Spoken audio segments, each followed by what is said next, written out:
Islamic scholars کے بیانات سننے کے لیے ہمارے آفیشیل چینل الرحمان ڈیجیٹل کو سبسکرائب کیجئے۔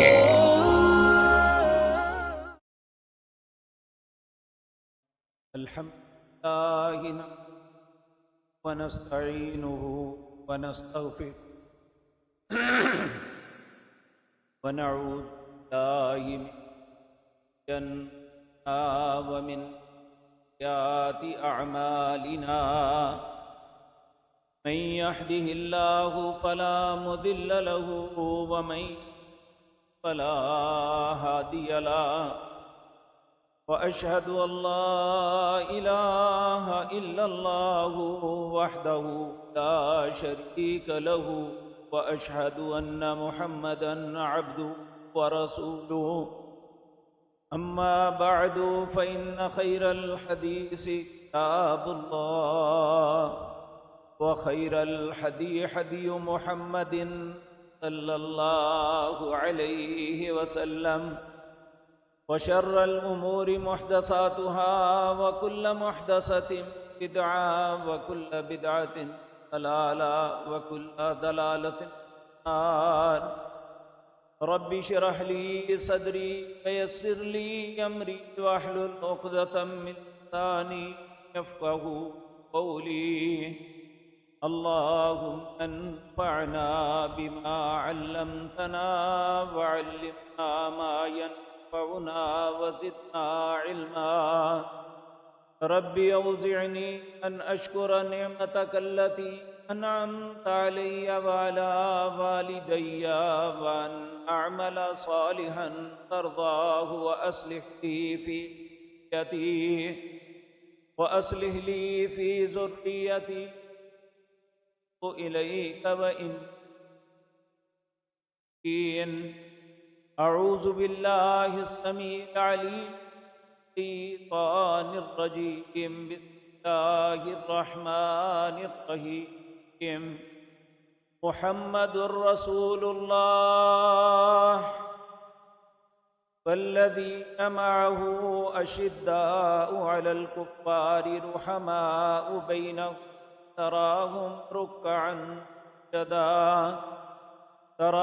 ركعا سجدا يبتغون فضلا من الله ورضوانا هم وجوههم أثر السجود ذلك مثلهم في التوراة ومثلهم في الإنجيل كزرع أخرج شطأه فآذره فاستغلظ فاستوى على سوقه يعجب الزراء ليغيظ بهم الكفار وعد الله الذين آمنوا وعملوا الصالحات منهم مغفرة وأجرا عظيما۔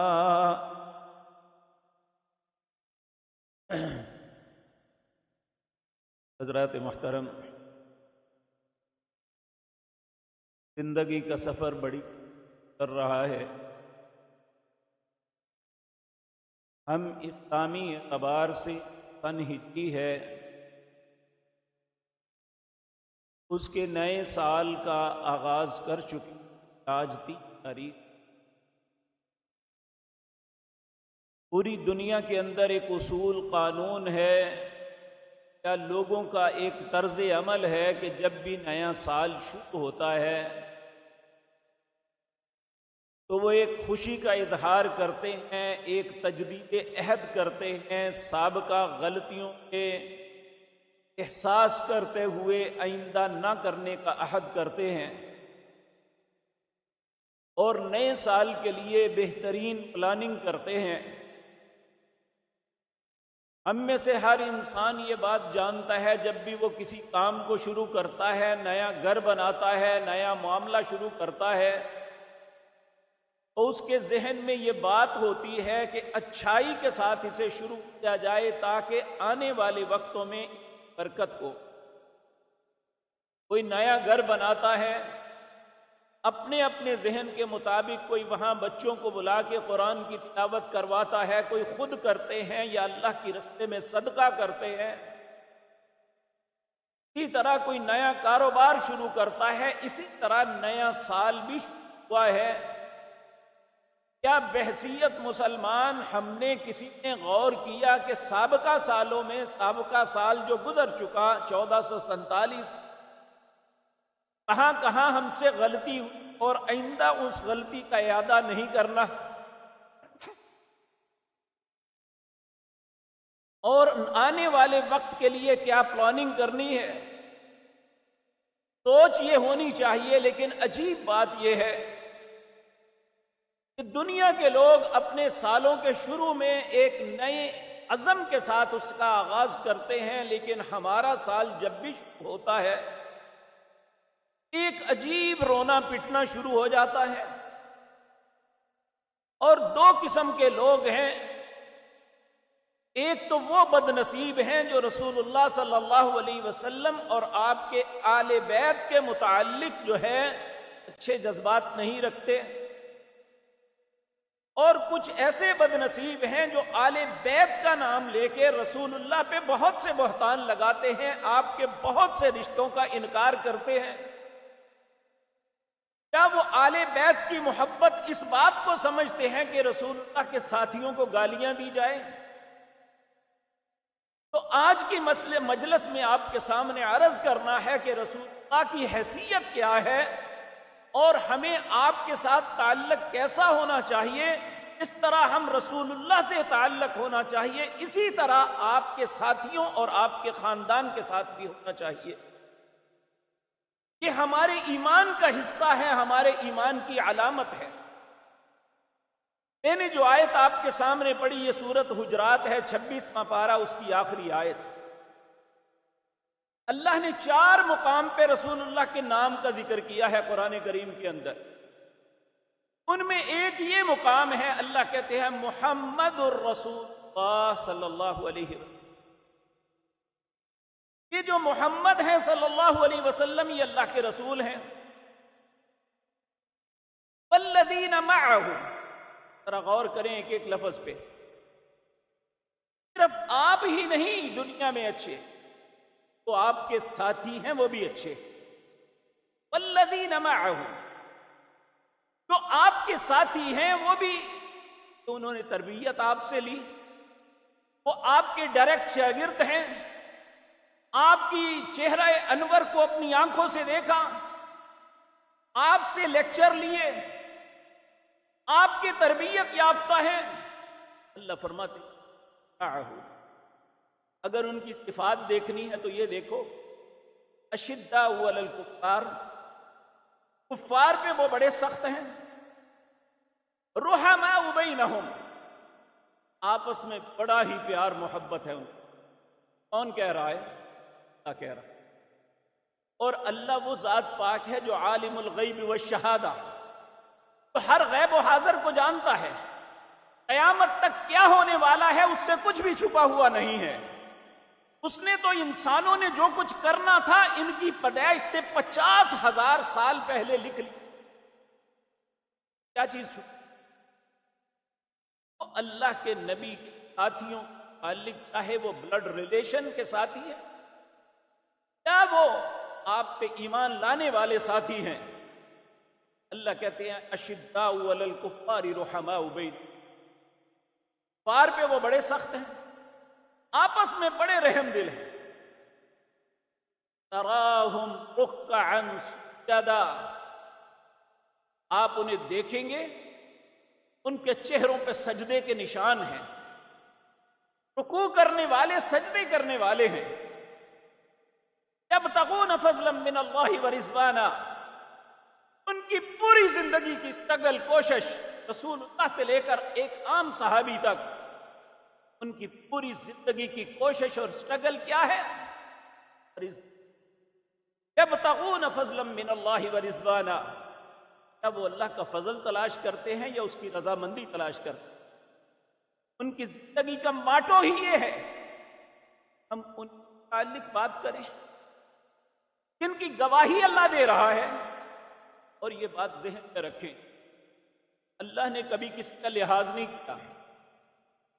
سورۃ تحریم پڑھ کے دیکھ لیں، حضرت نوح اللہ کے نبی تھے، لوط علیہ السلام اللہ کے نبی تھے، ان کی ازواج نے خیانت کی، اپنے نبیوں پہ ایمان نہ لائی، اپنے خامدوں کا ساتھ نہ دیا، اللہ نے فرمایا وَضَرَبَ اللَّهُ مَثَلًا لِّلَّذِينَ كَفَرُوا امْرَأَتَ نُوحٍ وَامْرَأَتَ لُوطٍ كَانَتَا تَحْتَ عَبْدَيْنِ مِنْ عِبَادِنَا صَالِحَيْنِ فَخَانَتَاهُمَا عَنْهُمَا مِنَ اللَّهِ شَيْئًا وَقِيلَ ادْخُلَا النَّارَ مَعَ الدَّاخِلِينَ۔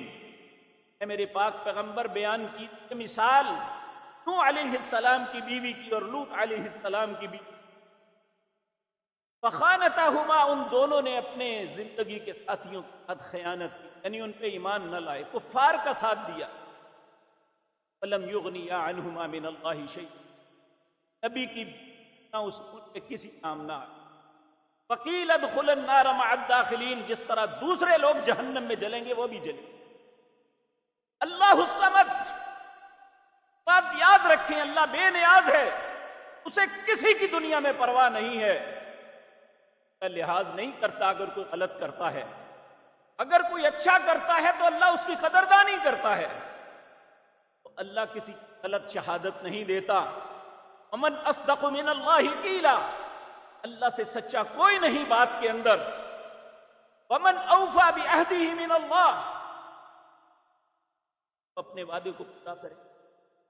جب اللہ رب العزت ایک ایسی شخصیات جن کے متعلق گواہی دے رہے ہیں، تراہم رکعا سجدا یبتغون فضلا من اللہ ورضوانا، آئے جبکہ وہ تو گارنٹیڈ تھے، اللہ نے دنیا کے اندر انہیں کہا السابقون الاولون من المہاجرین والانصار، تو پہلے اسلام لائے، اس کے بعد جو مہاجر ہوئے، انصار جنہوں نے مدد کی، تو اس کے بعد ایمان لائے، سارے کے سارے رضی اللہ عنہم ورضوا عنہ، دنیا کے اندر انہیں سرٹیفکیٹ دیتا ہوں اللہ ان پہ راضی ہے، یہ اپنے رب پہ راضی۔ تو میرے عزیز بھائیوں، آج اگر کوئی صحابہ کی بات کرے تو اس کے متعلق کہا جاتا ہے کہ آل بیت کا منکر ہے، حالانکہ ہمارے بہت سے اہل سنت بھائی اور بہنیں ہیں اور بہت بڑے گناہ کا ارتکاب کر رہے ہیں۔ ہمیشہ ایک لفظ بولتے ہیں، 5 تن پاک۔ 5 ایسے لوگ ہیں جو پاک ہیں، باقی پاک نہیں۔ کون ہیں؟ جناب محمد، جناب سیدنا علی، جناب سیدہ فاطمہ، جناب سیدنا حسن، جناب سیدنا حسین رضی اللہ تعالی عنہ، یہ پاک ہیں، باقی نہیں۔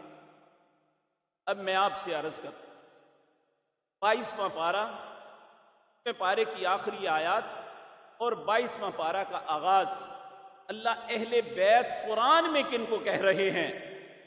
رب فرماتے ہیں کہ اہل بیت کون ہیں؟ ایک وہ بیویاں تھیں علیہ السلام اور لوط، انہوں نے خیانت کی، اللہ نے قرآن میں ان کو وقیل ادخل النار مع الداخلین۔ اب ایک اور ازواج ہیں رسول اللہ کی صلی اللہ علیہ وسلم، جن کے متعلق انگلیاں اٹھائی جاتی ہیں۔ اب دنیا کے اندر اللہ نے ان کا امتحان لیا، 2 آپشنز دی کہ دونوں میں جس کو چاہو اختیار کر لو۔ انہوں نے رسول اللہ صلی اللہ علیہ وسلم سے کہا اب روانی ہو، آسانی پیدا ہو گئی ہے، اس طرح لوگوں کو غلام ملے ہیں، لوگوں کے گھروں میں آسانیاں ہیں، ہمیں بھی دے دیجیے۔ رسول اللہ کو یہ بات اچھی نہ لگی، اللہ کو بھی یہ بات اچھی نہ لگی۔ اللہ نے 2 آپشن رکھے۔ اللہ فرماتے ہیں یا ایھا النبی، اے میرے پاک نبی، کل ازواجی کا، آپ اپنی ساری بیوی آ کے یہ بات کہی، کنتن تردن الحیات الدنیا وزینتها فتعالین امتعکن واسرحکن سراحا جمیلا، اگر تمہیں دنیا کی زیب و زینت ہی چاہیے آؤ میں تمہیں دے دیتا ہوں۔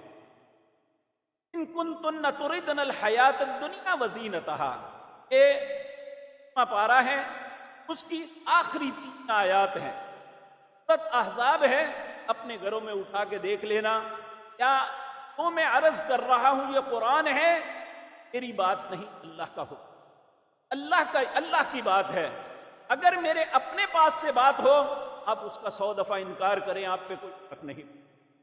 تو میرے عزیز بھائیوں، پہلی آپشن اللہ نے یہ یا ایھا النبی، اے نبی، قل، آپ اپنی فرما دیجئے، کنتن تریدن الحیات الدنیا وزینتہا، اگر تم دنیا کی زیب و زینت، دنیا کا مال و دولت یہ چاہتی ہو تو فتعالین، میرے پاس آ جاؤ، متعکن و اسرحکن سراحا جمیلا، میں تمہیں سب کچھ وہ دے دیتا ہوں جو تم چاہتی ہو، لیکن پھر تم میرے ساتھ نہیں رہ سکتی، میں تمہیں فارغ کر دوں۔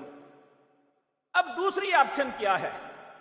دوسری آپشن یہ دی، فَإِن كُنتُنَّ تُرِدْنَ اللَّهَ وَرَسُولَهُ وَالدَّارَ الْآخِرَةَ فَإِنَّ اللَّهَ أَعَدَّ لِلْمُحْسِنَاتِ مِنْكُنَّ أَجْرًا عَظِيمًا، اگر تم اللہ اور اس کے رسول کو چاہتی ہو، دنیا کی بات نہیں چاہتی، دنیا کے بعد معاملے کو وڈرا کرتے ہو، تو ہمیں دنیا کی زیب و زینت نہیں چاہیے، ہمیں اللہ اور اس کے رسول چاہیے صلی اللہ علیہ وسلم۔ فَإِن كُنتُنَّ تُرِدْنَ اللَّهَ وَرَسُولَهُ وَالدَّارَ الْآخِرَةَ، اور آخرت کا گھر چاہیے، تو فَإِنَّ اللَّهَ أَعَدَّ لِلْمُحْسِنَاتِ مِنْكُنَّ أَجْرًا عَظِيمًا، ایسی بہتری خواتین کے لیے نے بہت بہتر اجر تیار کر رکھا ہے، دنیا کی زیب و زینت اس کے مقابلے میں کچھ۔ اب نبی کریم صلی اللہ علیہ وسلم دونوں آپشنز لے کے عائشہ کے پاس گئے، کہنے لگے اللہ نے تمہیں 2 آپشنز دی، تم کس کو اختیار کرنا ہے؟ وہ کہنے لگی یا رسول اللہ، اور ساتھ ہی نبی کریم نے فرمایا اپنے والد محترم سے مشورہ کر لینا پہلے۔ ذہن میں یہ تھا خاتون ہے، شاید جلد بازی میں کوئی ایسا فیصلہ نہ کر لیں، تھا اپنے ابا جی سے مشورہ کر لینا۔ تیری مشورہ کیا؟ إِن كُنتُنَّ تُرِدْنَ اللَّهَ وَرَسُولَهُ وَالدَّارَ الْآخِرَةَ، اے اللہ اور اس کے رسول کو اختیار کرتی ہو، دنیا کی کوئی چاہت نہیں۔ ساتھ ہی کہنے لگی یا رسول اللہ کسی اور کو یہ نہ بتانا کہ عائشہ نے یہ، آپ نے فرمایا میں چھپانے والا تو نہیں ہوں، اگر مجھ سے کوئی پوچھے گا تو کہوں گا عائشہ نے یہ کہا۔ پھر بتدریج رسول اللہ ہر گھر میں گئے اور ان کے سامنے دونوں آپشن رکھی، ان کنتن تریدن الحیات الدنیا وزینتها فتعالین متعکن واسرحکن سراحا جمیلا، فإن كنتن تردن اللہ ورسولہ والدار الآخرہ فإن اللہ اعد للمحسنات منکن اجرا عظیما۔ سب نے بیک زبان کہا کہ ہمیں اللہ اور اس کے رسول چاہیے، کیا کسی۔ اب اللہ اپنا فیصلہ بتا رہے ہیں، اللہ فرماتے ہیں یا نساء النبی، اے نبی کی کیوں، من یات منکن بفاحشۃ مبینۃ یضاعف له العذاب، اگر تم غلط آپشن پہ چلی جاتی تو میں تمہیں سے لوگوں سے دگنا عذاب کرتا۔ من یاتی، یہ آخری آیت ہے 21 پارے کی، یا نساء النبی، اے نبی کی،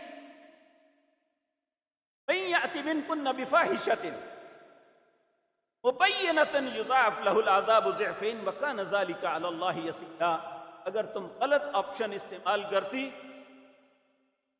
دگنا عذاب کرتی، لیکن اللہ کے لیے بہت آسان ہے۔ آگے 22واں پارہ شروع ہو، پھر اللہ کہتے ہیں کہ آپ نے ایک اچھا رستہ اختیار کیا، وَمَن يَقْنُتْ مِنكُنَّ لِلَّهِ وَرَسُولِهِ وَتَعْمَلْ صَالِحًا نُؤْتِهَا أَجْرَهَا مَرَّتَيْنِ، تم نے اللہ اور اس کے رسول کو جو اختیار کیا ہے، فرما برداری کا جو رستہ اختیار کیا، اجر بھی دگنا عطا کروں۔ اگر عذاب دگنا ہونا تھا غلط آپشن پہ تو میں اجر بھی تمہیں دگنا دوں گا، وَأَعْتَدْنَا لَهَا رِزْقًا، اور ایسا رزق دوں جو بہت عزت۔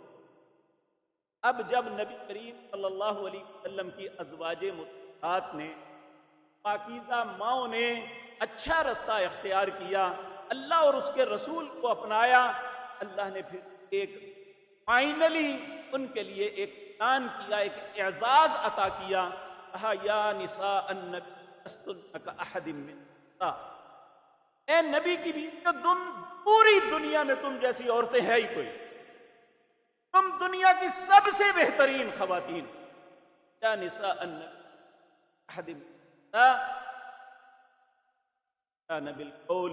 اب میں بات بتا، مومنوں کی مائیں ہیں، مومن تم سے مسائل پوچھنے کے لیے آئیں گے، جب آئیں تو تم ان کا کبھی بھی نرم لہجے میں بات نہ کرنا۔ فَيَطْمَعَ الَّذِي فِي قَلْبِهِ مَرَضٌ، مریض دل کے دل میں خواہش بھی پیدا نہ ہو جائے کہ یہ آپ میری طرف مائل ہیں۔ کہا آگے جا کے اللہ رب العزت فرماتے ہیں وَاذْكُرْنَ مَا يُتْلَى فِي بُيُوتِكُنَّ وَقَرْنَ فِي بُيُوتِكُنَّ، آپ اپنے گھر رہا کرو، وَلَا تَبَرَّجْنَ تَبَرُّجَ الْجَاهِلِيَّةِ الْأُولَىٰ، جاہلیت کے تبرج، یعنی جس طرح جاہلیت میں خواتین جب زینت کر کے باہر نکلتی بے پردہ تم، وَأَقِمْنَ الصَّلَاةَ، نماز کو قائم کرنا، وَأَطِيعْنَ اللَّهَ وَرَسُولَهُ وَآتِينَ الزَّكَاةَ، زکوٰۃ کو ادا کرنا اور اللہ اور اس کے رسول کی اطاعت کرنا۔ لفظ جو ہے اوروں پہ لگائے جاتے ہیں، جبکہ یہ لفظ قرآن میں رسول اللہ کی ازواج کے متعلق ہے۔ انما یرید اللہ لیذھب عنکم الرجس اہل البیت ویطہرکم تطہیرا، اللہ اہل بیت سے ہر قسم کی پلیدگی کرنا چاہتا ہے اور انہیں پاک اور صاف رکھنا چاہتا ہے۔ کیا اگر ہم ان 5 لوگوں کو پاک مانیں، پاکی کو نہ مانیں، تو اللہ کے نبی کی عورتوں پر الزام نہیں ہے اور اللہ پہ بہتان نہیں کہ اللہ تو جھوٹ کہتا ہے ہم سچ کہتے ہیں۔ عجیب بات ہے۔ دیکھیں سیدہ عائشہ طیبہ طاہرہ، آپ پہ الزام لگا اور اللہ کے نبی صلی اللہ علیہ وسلم منبر پہ آئے، آپ نے فرمایا میرے گھر والوں کے، میرے اہل بیت کے معاملے میں ہے، کون ہے تو میرے اہل بیت کے معاملے میں الزام لگانے والے کون تھے؟ عبداللہ بن ابی، رسول اللہ کی زوجہ کے متعلق گھناؤنا الزام لایا کہ نعوذ باللہ انہوں نے فحاشی کا ارتکاب کیا۔ اللہ رب العزت نے پہلے تو آزمایا کہ کون کون اس معاملے میں کمینگی اختیار کرتا ہے، کون اپنے آپ کو گندا اور غلیظ کرتا ہے، اپنی ماں کو برا کہتا ہے، اور کون ہے جو اپنی ماں کی صداقت اور اپنی ماں کی عصمت پہ کھڑا ہوتا ہے۔ جب آزما لیا تو پھر اللہ سورۃ نور کے اندر کہتے ہیں ھذا بہتان عظیم، بہت بڑا بہتان ہے۔ عائشہ کے عزیز بھائیوں، انڈرسٹوڈ ہے کہ قیامت کے دن ہر شخص جو ہے کہ اپنے رشتے کے بریت اختیار کر لے۔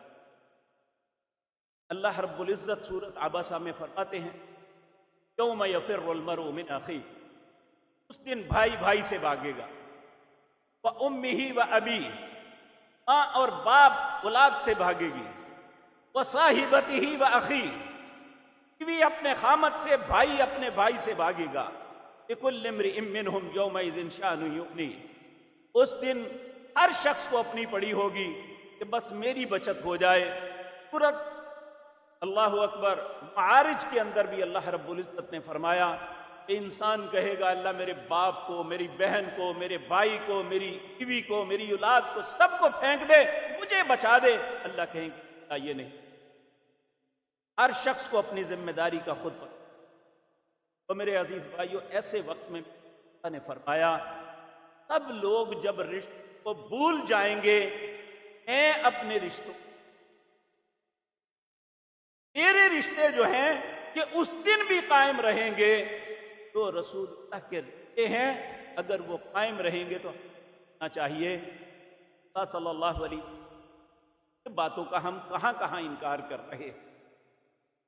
عزیز بھائیو، نبی کریم کا وہ ہے، آپ کی والدہ محترمہ کا نام آمنہ تھا، آپ کی دادی محترمہ کا نام فاطمہ تھا، آپ کی والدہ کا نام آمنہ اور آپ کی نانی کا نام برہ تھا۔ نبی کریم بہت بڑی، آپ نے فرمایا کہ میری ماں آمنہ سے چاہے وہ نانی کی طرف سے دادی کی طرف، حوا تک تیری ماں نے کبھی غلط کاری نہیں، یعنی حوا سے لے کر آپ کی ماں آمنہ تک ہر ماں صاحب کردار تھی۔ اس لیے رسول اللہ صلی اللہ علیہ وسلم سب سے پاکیزہ اور مقدس انسان، آپ کے والد محترم سے لے کر آدم علیہ السلام تک، آپ کے باپوں میں سے بھی رستے میں سیدنا اسماعیل، سیدنا ابراہیم جو بھی آتے ہیں، کبھی کسی اللہ کے حکم کی خلاف ورزی اس معاملے میں نہیں کی تھی کہ کسی غیر عورت کے ساتھ تعلق قائم کیا ہو، ایسا نہیں۔ اتنے پاکیزہ، جب رسول اللہ اتنے پاکیزہ تھے، اللہ نے ان کو ساتھ بنایا، وہ پاکیزہ نہیں ہونی، ان کے متعلق ہی ہم نے الزام دینا تھا کہ رسول اللہ کی بیویاں ٹھیک نہیں ہیں۔ اگر رسول اللہ کا ساتھ ٹھیک نہیں ہے تو پھر اللہ کو پتہ نہ لگا؟ آج محمد علی مرزا کو پتا چلا، مولوی مودودی کو پتا چلا کہ رسول اللہ کی بیویاں یہ ٹھیک نہیں تھی۔ جو لوگ جن کی قسمت میں ہی یہ ہے کہ اللہ نے ان کے مقدر میں خیر لکھی نہیں، میں ان کی بات نہیں کرتا۔ آج اہل سنت کے اندر بھی ایسے بد نصیب لوگ پیدا ہو چکے ہیں جو رسول اللہ کی ازواج کے متعلق بات کرتے ہیں، جبکہ اللہ نے ان کی پاکیزگی گواہی قرآن میں دی، النبی اولا بالمؤمنین وازواجہ امہات۔ لوگوں، نبی تمہیں اپنی جان سے زیادہ چاہتے ہیں، کہ یہ بات یاد رکھو، ان کی بیویاں تمہاری مائیں ہیں۔ وہ اپنی ماں پہ الزام لگاتے ہوئے شرم نہیں آتی کہ اپنی ماں کے متعلق بات کرے؟ ہماری ساری دنیا کی مائیں بھی مل جائیں، اس ایک ماں کے پائے پہ نہیں جا سکتی تو اللہ نے محمد الرسول اللہ کے عقد میں۔ تو میرے عزیز بھائیوں، آگے چلیں، نبی کریم صلی اللہ علیہ وسلم، اب آپ پہ الزام لگانا کتنا گنونا جرم، اور نبی کریم فرمایا من کذب علی متعمدا فلیتبوأ مقعدہ من النار، جس نے جان بوجھ کے مجھ پہ جھوٹ باندھا، ساتھ میں وہ بات نہیں، کیا میں نے وہ بات نہیں کہی، وہ میرے متعلق بات کہتا ہے کہ رسول اللہ ایسے، وَهُوَ مَقْعَدَهُ مِنَ النَّارِ، اس نے اپنا ٹھکانہ جہنم بنا۔ اب مجھے بتائیں، سیدہ فاطمہ پاک بالکل پاک، اس میں شک کی کوئی، کیا اس کے علاوہ جو کی تھی پاک نہیں؟ سیدہ زینب رسول اللہ کی سب سے بڑی کا نام رقیہ تھا، تیسری کا نام ام کلثوم تھا، چوتھی کا نام فاطمہ تھا۔ اب فاطمہ تو پاک، دوسری ناپاک ہے، کیا سوچ بنا لی ہے؟ مسلمانوں کل اللہ کے سامنے کیا کھڑے ہو کے جواب دو گے؟ رسول اللہ کا چہرہ کیسے کرو گے کہ تم نے اللہ کے رسول کی بیٹیوں کا انکار کر دیا؟ جن کے مقدر میں سیاہ کالک ہے، وہ دنیا میں بھی ان کے منہ کالے ہوں گے، قیامت کے دن بھی۔ اہل سنت کہلواتے ہیں، اللہ کے نبی سے محبت کا دعویٰ کرتے ہیں، وہ تو اللہ کے نبی بھی کام نہ لگے، وہ تو اللہ کے نبی کو جھوٹا نہ کہیں۔ نبی کریم کو 3 بیٹے اللہ نے دیے۔ پہلے بیٹے کا نام، وہ نام آتے ہیں قاسم اور طیب۔ قاسم کی وجہ سے آپ کی کنیت تھی ابو القاسم۔ دوسرا بیٹا آپ کا تھا، اس کا ایک نام عبداللہ کہا جاتا ہے، ایک نام طیب کہا جاتا ہے، طاہر کہا جاتا ہے۔ یہ 5 بچے اللہ رب العزت نے سیدہ خدیجۃ الکبریٰ کے بطن سے عطا کیے۔ ایک بیٹا آپ کا ماریہ قبطیہ کے پیٹ سے اللہ نے عطا کیا، لیکن اللہ کی مشیت تھی آپ کے تینوں بیٹے بچپن میں ہی فوت ہو، کیونکہ نبوت کو ختم ہو جانا تھا، اور نبی کے بیٹوں پہ اللہ تکریم نہ کرتے تو یہ بھی بات اور تھی۔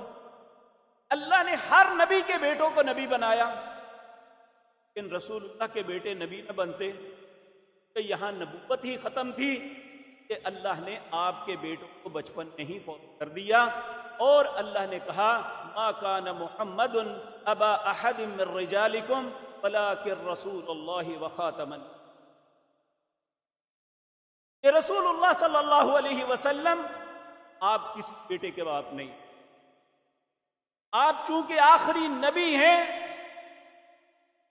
ولکن رسول اللہ وخاتم النبیین وکان اللہ بکم علیما، تم یہ باتیں نہیں جانتے۔ اب میرے عزیز بھائیوں، آگے چل سیدنا علی اور سیدنا فاطمہ رضی اللہ تعالیٰ، پہلے میں یہ بات عرض کروں، نبی کریم کی بڑی بیٹی، ان کا انکار کیوں کیا جاتا ہے؟ ان کی شادی ابی العاص سے ہوئی تھی۔ ابو العاص جو ہے بنو امیہ کے تھے۔ دوسری دو بیٹیوں کا انکار کیوں کیا جاتا ہے؟ تو وہ سیدنا عثمان کی بیٹیاں تھیں۔ سیدنا عثمان بھی بنو امیہ سے تھے۔ آپ نے اپنی بیٹی رقیہ کی شادی سیدنا عثمان سے کی۔ دو بیٹیاں تھیں جن کو ابو لہب نے اپنے بیٹوں سے کہہ کے طلاق دلوائی تھی۔ پہلے ان کا نکاح ابو لہب کی بیٹوں سے ہوا تھا۔ جب رسول اللہ کو نبوت ملی تو اس بدبخت نے اپنے بیٹوں کو بھیجا، جاؤ جا کے انہیں یہ ختم کر دو رشتہ۔ اللہ اکبر۔ سیدنا نبی کریم بہت پریشان رہتے تھے۔ سیدنا عثمان رضی اللہ تعالی عنہ نے پیغام نکاح بھیجا۔ سیدہ رقیہ رضی اللہ تعالی عنہا حضرت عثمان کی بھی، آپ نے داماد رسول اللہ کو اتنا سکھ دیا، آپ ہمیشہ سیدنا عثمان کو دعا کرتے کہ میری بیٹی کے معاملے میں تکلیف۔ سیدنا عثمان نے اس اللہ کی شان کچھ سالوں کے بعد یہ سیدہ رقیہ رضی اللہ تعالی عنہا کی وفات ہو گئی، تو حضرت عثمان بڑے غمگین، اللہ کا داماد، اب یہ رشتہ ختم ہو گیا۔ نبی کریم صلی اللہ علیہ وسلم نے اپنی پیاری بیٹی کلثوم رضی اللہ تعالی عنہا کا نکاح سیدنا عثمان سے کر، اس وجہ سے سیدنا عثمان کا لقب تھا ذی النورین، دو نوروں والی، یعنی رسول اللہ کی دو پیاری بیٹیاں آپ کے عقد میں۔ اس لیے انکار کیا جاتا ہے کہ ابی العاص بھی بنو امیہ سے تھے، سیدنا عثمان بھی بنو امیہ سے تھے، اور یہ بتایا جاتا ہے کہ بنو امیہ اور بنو ہاشم آپس میں دشمن تھے، جبکہ نبی کریم کی دو پھوپھیاں بنو امیہ میں پائی گئی تھی کہ آپ کی نبوت سے پہلے بھی ان کے ساتھ رشتہ داریاں تھیں، اور نبوت ملنے کے بعد رسول اللہ نے اپنی پیاری 4 بیٹیوں میں سے 3 بیٹیاں بنو امیہ کو دی، چوتھی بیٹی آپ نے سیدنا علی رضی اللہ تعالیٰ عنہ کو دی۔ سیدنا علی رضی اللہ تعالیٰ، یہاں میں عرض کر، آپ کی جو بڑی بیٹی زینب تھی کہ بطن سے ایک نام امیمہ تھا، یہ نبی کریم کی نواسی تھی۔ اگر سیدنا حسن سیدنا حسین یہ آل بیت تھے، کیا امامہ اہل بیت نہیں؟ یہ بھی نواسے تھے، وہ بھی نواسے ہیں۔ اور میں عرض کروں گا، رسول اللہ نے انہیں آل بیت کہا۔ نبی کریم صلی اللہ علیہ وسلم آپ کے اس داماد سیدنا علی اللہ تعالیٰ عنہ آزاد بھائی بھی تھے اور آپ کے داماد بھی تھے، اور جنت کی سردار خاتون سیدہ فاطمہ رضی اللہ تعالی عنہا کے بطن سے اللہ نے 5 بچے عطا کیے، 3 بیٹے تھے، 2 بیٹیاں تھیں۔ سب سے بڑے بیٹے کا نام تھا محسن۔ نبی کریم کے پاس حضرت علی آئے، کہنے لگے اللہ نے مجھے بیٹا دیا ہے۔ آپ نے فرمایا کیا نام رکھا ہے؟ کہنے لگے حرب۔ حضرت علی جنگجو، حرب کا مطلب ہے لڑنے والا۔ کریم نے فرمایا نہیں، محسن، اچھائی کرنے والا۔ پھر اللہ کے بیٹا بچپن میں ہی فوت، پھر اللہ نے حسن عطا فرمایا۔ پھر حضرت علی نے آ کے خوشخبری دی اللہ نے مجھے بیٹا دیا ہے۔ آپ نے فرمایا کیا نام رکھا؟ کہنے لگے حرب۔ آپ نے فرمایا نہیں، اس کا نام حسن ہے۔ پھر سیدنا حسین کی طرف بھی یہی بات ہوئی۔ دو بیٹیاں عطا کی، ایک کا نام تھا زینب، ایک کا نام تھا ام۔ اللہ رب العزت ہزاروں کروڑوں درود و سلام بھیجے رسول اللہ اور آپ کی آل پر۔ اب یہاں غور کرے کیا محسن، زینب اور ام کلثوم یہ سیدہ فاطمہ کی بیٹیاں؟ کہ ان 5 تن میں یہ کیوں نہیں؟ کیا صرف وہ 2 پاک تھے باقی ناپاک تھے؟ کہاں مسلمانوں عقل چلی گئی ہماری؟ عقیدت اور محبت میں اتنے اندھے ہو گئے، دوسروں پہ الزام در دیا ان کی محبت میں۔ کیسی محبت ہے کہ بھائی پاک ہے بہن ناپاک ہے؟ العیاذ باللہ، اللہ ہم سب آئے عطا فرمائے۔ میرے عزیز بھائیوں، یاد رکھیں ہمیں غلط کیوں کہا جاتا ہے؟ ہم اس حد کو کراس نہیں کرتے جو رسول اللہ نے حد لگا دی ہے، ہم اس بات پہ مبالغہ نہیں کرتے جہاں رسول اللہ نے مبالغے کا حکم دیا کہ یہاں نہیں کرتے۔ رسول اللہ نے تو اپنی ذات کے متعلق مبالغے سے منع کیا۔ آپ کی زندگی کی آخری نصیحتیں سیرت کی کتابیں اٹھا لیں، آپ کے پاس آپ کی تیمارداری کے لیے لوگ آئے، آپ نے انہیں حکمن فرمایا، لوگو میری ذات کو اس طرح نہ بڑھانا جس طرح عیسائیوں نے عیسیٰ علیہ السلام کو بڑھایا تھا، میں اللہ کا بندہ اور اس کا رسول ہوں، کہ اسی طرح تصور کرنا کہ میں تمہاری رہنمائی کے لیے آیا ہوں۔ اللہ میری رہنمائی فرماتے تھے، میں تمہاری رہنمائی۔ تو میرے عزیز بھائیوں، سب سے پہلے آپ کے اہل بیت میں قرآن کی روح سے جو لوگ آتے ہیں وہ آپ کی ازواج ہیں، آپ کی زندگی کی اولاد تو بعد میں پیدا ہوئی نا، اولاد تو انہی ازواج سے ہوئی نا۔ تو پہلے اہل بیت کون ہوئے؟ اہل بیت، اس کے بعد پھر اولاد ہے۔ تو میرے عزیز بھائیوں، ایک دن نبی کریم صلی اللہ علیہ وسلم نے ان لوگوں کو سیدنا علی، سیدنا فاطمہ اور سیدنا حسن اور حسین اپنی چادر میں داخل کیا اور کہا ھذا من اہلی، یہ میرے اہل بیت، یہ بھی میرے اہل بیت، ام المومنین۔ اور بیان کون کرتا ہے انہیں؟ جن پہ سب سے زیادہ الزام لگاتے ہوں، سید عائشہ طیبہ طاہرہ بیان کرتی ہیں، خرج النبی صلی اللہ علیہ وسلم، رسول اللہ صلی اللہ علیہ وسلم ایک دن نکلے، غداۃ وعلیہ مرۃ ورحل من شعر اسود، فجاء الحسن بن علی فادخلہ ثم جاء الحسین فدخل معہ۔ نبی کریم صلی اللہ علیہ وسلم ایک دن آپ کھڑے تھے تو آپ کے اوپر چادر تھی، اس پہ ہانڈیوں کی تصویر تھی، کرتے تھی، اتنے میں سیدنا حسن تشریف لائے، آپ نے ان کو چادر کے اندر کر لیا، اور پھر سیدنا حسین آئے، ان کو بھی کر لیا، پھر سیدہ فاطمہ الزہرا آئی، ان کو بھی کر لیا، پھر سیدنا علی کو بھی شامل کر کے کہا اللہ میری دعا ہے اللہ تم سب سے ناپاکی کو، تم میرے اہل بیت ہو۔ انہیں اہل بیت میں شامل رسول اللہ صلی اللہ علیہ وسلم آیا تھا، جبکہ آل بیت یعنی کسی کی آل اس نرینہ اولاد سے ہوتی ہے، کیونکہ یہ آپ کے نواسے تھے، آپ نے اپنے آل بیت میں فرمایا۔ یہی نہیں، بات یاد رکھیں، نبی کریم صلی اللہ علیہ وسلم نے کن کن کو آل بیت کہا؟ حضرت ابراہیم علیہ السلام کے متعلق قرآن میں کہتا ہے، جب فرشتوں نے آ کے سیدہ سارہ کو بیٹے خبری دی، اب حضرت ابراہیم اس وقت 100 سال سے اوپر ہو چکے تھے، سیدہ سارہ 90 سال کے تقریباً قریب تھی، تو بڑا تعجب کیا کیا ہمارے ہاں بیٹا ہوگا؟ فرشتوں نے کہا قالوا اتعجبین من امر اللہ رحمت اللہ وبرکاتہ علیکم، کیا تم دونوں تعجب کرتے ہو اللہ کے حکم پہ؟ رحمت اور برکت ہو تم پہ اہل بیت اے ابراہیم گھر والو، انہ حمید مجید، بے شک وہ تعریف کیا گیا اور عزت ہے۔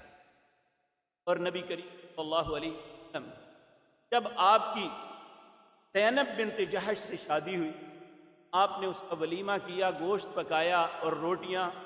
حضرت انس بن مالک کہتے ہیں مجھے حکم دیا آپ تھوڑے تھوڑے لوگوں کو بلا کے لائیں اور یہ کھانا کھا کے چلیں۔ آپ فرماتے ہیں میں تھوڑے تھوڑے لوگوں کو لاتا رہا، وہ کھانا کھا کے جاتے رہے۔ آخر میں نے کہا یا رسول اللہ اب کوئی بھی باقی نہیں تھا کے اندر سے کھانا کھلایا جائے۔ پھر نبی کریم صلی اللہ علیہ وسلم وہاں سے اٹھے اور اپنی عائشہ کے گھر کے دروازے کے پر گئے۔ آپ نے دروازے پہ کہا السلام علیکم اہل البیت ورحمۃ اللہ، سلامتی ہو تم پہ اے نبی کی گھر والی اور تجھ پہ اللہ کی رحمت ہو۔ فقالت، عائشہ جواب دینے، وعلیک السلام ورحمۃ اللہ، آپ پر بھی سلامتی ہو اور اللہ کی رحمتیں ہوں۔ کیف وجدت اہلک بارک اللہ لک، آپ نے اپنی زوجہ کو کیسا پایا، اللہ آپ کو اس معاملے میں برکت دے۔ پھر آپ ایک ایک زوجہ کے دروازے پہ گئے اور انہیں یہی کلمات کہے، ہر نے آگے سے وہی جواب دیا جو سید عائشہ طیبہ طاہرہ نے دیا۔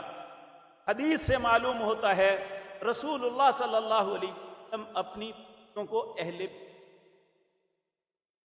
اگر رسول اللہ اپنی بیویوں کو اہل بیت کہتے ہیں تو ہم انکار کرنے والے کون؟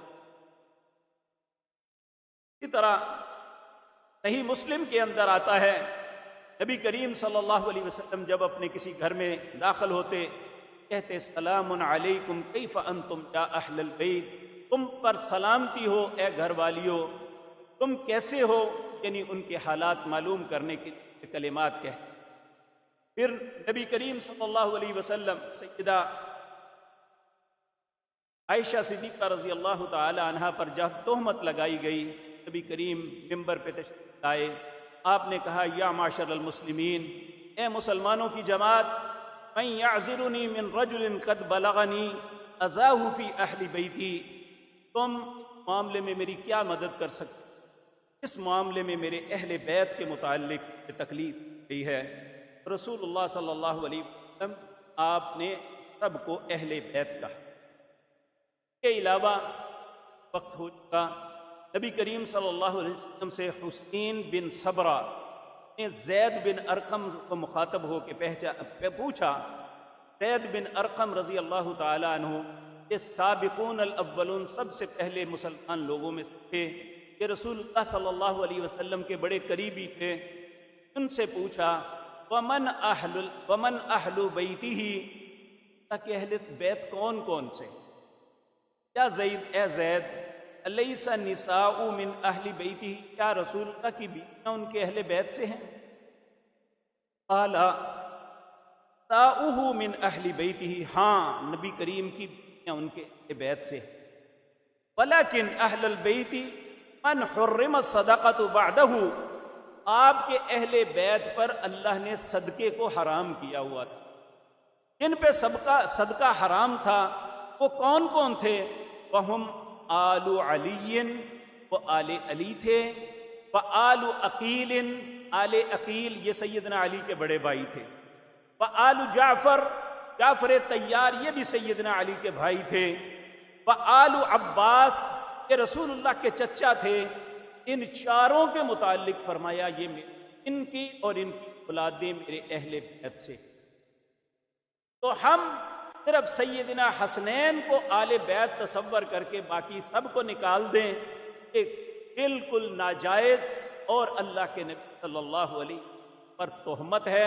رسول اللہ صلی اللہ علیہ وسلم نے ان کو کہا کل ہؤلاء حرم الصدقۃ، قال نعم، یہ سارے لوگ اور ان کی اولادیں ایسی ہیں جن پہ اللہ نے صدقہ کو حرام کیا۔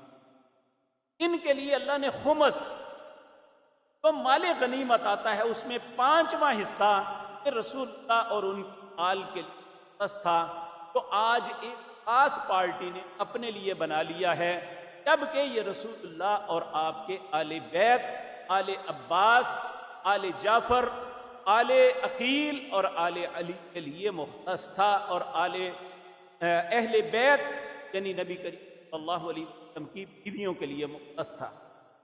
تو میرے عزیز بھائیوں، ایک بات کہی جاتی ہے کہ جو خلفائے راشدین تھے کہ نعوذ باللہ ذالک کہ آل بیت سے بغض رکھتے۔ حضرت ابو بکر کے متعلق تہمت لگائی جاتی ہے۔ حضرت ابو سعید خدری رضی اللہ تعالی عنہ کہتے ہیں کہ رسول اللہ صلی اللہ علیہ وسلم آپ نے فرمایا والذی نفسی بیدہ، اللہ کی قسم جس کے ہاتھ میں میری جان ہے، لا یبغضنا اہل البیت احد الا ادخلہ اللہ النار، میں اللہ کی قسم کھا کے کہتا ہوں جس کے قدرت میں میری جان ہے، تو میرے ان اہل بیت کے ساتھ بغض رکھے گا اللہ اسے جہنم میں پھینکے۔ بلکہ اس سے بڑی بات کہی، فلو ان رجلا دفن بین الرکن والمقام فصلى، ایک شخص ساری زندگی حجر اسود اور رکن یمانی کے درمیان نمازیں پڑھتا رہے، وصام اور روزے رکھتا رہے، ثم لقی اللہ وهو مبغض لأہل بیت محمد صلی اللہ علیہ وسلم، اور رسول اللہ کے اہل بیت، آپ کی بیویوں، آل عقیل، آل جعفر، آل علی، آل عباس سے بغض رکھتا ہے کسی کے ساتھ بھی، اللہ اسے جہنم کا ایندھن بنائے گا، وہ جنت میں نہیں جا سکے گا۔ کہ میرے عزیز بھائیوں، جن کے متعلق ہم یہ سب کچھ کہتے ہیں، سیدنا ابو بکر صدیق رضی اللہ تعالی عنہ، ان کے متعلق آتا ہے کہ آپ نے فرمایا والذی نفسی بیدی، مجھے اللہ کی قسم ہے اس کے قبضے میں ابو بکر کی جان ہے، قرابت رسول اللہ صلی اللہ علیہ وسلم، رسول اللہ کے رشتہ دار احب مجھے زیادہ محبوب ہیں، کہ ان اصل من قرابتی، اپنے بیٹوں، اپنی بیٹیوں، اپنے رشتہ داروں سے زیادہ مجھے محبوب رسول اللہ کے رشتہ۔ سیدنا عمر رضی اللہ تعالی عنہ نے جب یہ اپنے زمانے میں ایک رجسٹر ترتیب دیا، اس میں لوگوں کو حفظ مراتب لکھا گیا کہ ان کو مال غنیمت سے اس طرح حصہ ملے گا، تو سب سے اوپر سیدنا حسنین کے نام لکھے گئے، سیدنا حسن کا، سیدنا حسین کا، اور ان کے بیٹے سیدنا عبداللہ بن عمر نے کہا کہ آپ امیر المومنین ہیں، ہم آپ کے بیٹے ہیں، ہمارا نام پہلے ہونا چاہیے۔ آپ نے فرمایا کہ اے عبداللہ، نہ تیری ماں فاطمہ جیسی، نہ تیرا باپ عمر علی جیسا، میں رسول اللہ کی قرابت کو پہلے مقدم رکھتا ہوں۔ تعلق کہتے ہو کہ اللہ کی بیٹی کا حق مار، ذرہ برابر خدا کا خوف کرو، کچھ تو سوچو کل اللہ کی بارگاہ میں کیا منہ دکھاؤ گے۔ اللہ رب العزت ہم سب کو ہدایت فرمائے۔ کان العباس بن عبد المطلب اذا مر بعمر او عثمان، حضرت عباس خود کہتے ہیں کہ جب بھی میں کہیں گزرتا، حضرت عمر یا عثمان اپنے گھوڑے پہ آ رہے ہوتے کہ دیکھ کے نیچے اتر کے کھڑے ہو جاتے کہ رسول اللہ کے چچا ہیں، اور جب تک میں وہاں سے چلا نہ جاتا واپس اپنی سواری پہ سوار نہیں۔ آخری بات عرض کر دوں، سیدنا عثمان رضی اللہ تعالی عنہ کے متعلق حضرت عائشہ نبی کریم صلی اللہ علیہ وسلم کے حضرت نبی زوجہ محترمہ یہ بیان کرتی ہیں کہ ایک مرتبہ آل محمد صلی اللہ علیہ وسلم 4 دن فاقے کے اندر، گھر میں کچھ نہیں پکا، رسول اللہ خود بھی، آپ کی ازواج بھی، آپ کی اولاد سارے فاقے کے اندر تھے۔ نبی کریم 4تھے دن گھر میں آئے، کہا یا عائشہ هل اصبتم بعدی شیئا، کیا میرے بعد تمہیں پہنچی ہے؟ حضرت عائشہ کہنے لگی کہاں سے آنی تھی، اگر اللہ آپ کے ہاتھ میں نہ بھیجتے تو کہاں سے آئے گا۔ آپ نے وضو فرمایا، پھر مسجد میں تشریف لے گئے، نماز کی جگہ آپ نے نماز ادا کی، اللہ سے دعا کرنے لگے۔ پھر حضرت عائشہ فرماتی ہیں کہ آخری وقت میں عثمان غنی آئے، انہوں نے ہم سے اجازت طلب کی کہ اماں جان مجھے گھر میں آنے کی اجازت دیجیے۔ میں نے پہلے تو سوچا ان سے اپنے معاملات کو چھپا کے رکھوں، پھر میں نے سوچا امیر آدمی ہے، انہیں بتانا چاہیے کہ رسول اللہ کے گھر کیسا گزارا ہو رہا ہے۔ کہتے ہیں پہلے تو میں پردہ رکھنے کا، پھر میں نے سوچا نہیں انہیں بتانا چاہیے تو ان کے ہاتھوں بہتری ہو جائے گی۔ انہوں نے کہا امی جان رسول اللہ کہاں ہیں؟ میں نے کہا بیٹے آل محمد 4 روز آیا کہ حضور فکر مند ہیں اور باہر تشریف لے گئے ہیں۔ اسنا میں رسول اللہ صلی اللہ علیہ وسلم لے آئے، آپ کا پیٹ بھوک کے سبب آپ کی کمر کو لگا ہوا تھا۔ میں نے عثمان کے ساتھ جو گفتگو کی ہوئی تھی آپ کو بتا دی۔ حضرت عائشہ فرماتی ہیں حضرت عثمان زارو قطار رونے لگے، دنیا کے لیے ناپسندیدگی کا اظہار کرنے لگے کہ یہ دنیا کیا ہے اس کے پیچھے ہم پڑے ہوئے ہیں۔ کہنے لگے ام المومنین، اے مومنوں کی ماں، آپ پہ جو بیتی ہے پہلے کیوں نہیں بتایا؟ مجھے عبد الرحمن بن عوف اور ثابت بن قیس سب لوگ تھے جن کے پاس سب کچھ تھا، ہمیں کیوں نہیں بتایا؟ تو وہ کہنے لگے کہ ہم اپنے اللہ سے مانگتے رہے۔ حضرت عثمان چلے گئے، چند لمحوں میں ایک اونٹ آٹے کا، ایک گندم کا، ایک کھجوروں کا گدا ہوا لے کے آئے، روٹیاں اور شوربہ اور یہ ساری چیزیں نبی کریم صلی اللہ علیہ وسلم کے ازواج کے گھر میں پہنچائیں۔ نبی کریم تھوڑی دیر بعد تشریف لائے، کہا یا عائشہ حل اصبتم بعدی شیئا، عائشہ میرے بعد تمہیں کوئی چیز پہنچی ہے؟ میں نے عرض کیا یا رسول اللہ آپ جانتے ہیں جب آپ گھر تشریف لے گئے تھے تو آپ نے اللہ تعالیٰ سے دعا کی تھی، آپ جانتے تھے اللہ تعالیٰ کبھی بھی آپ کے سوال کو رد نہیں فرماتے۔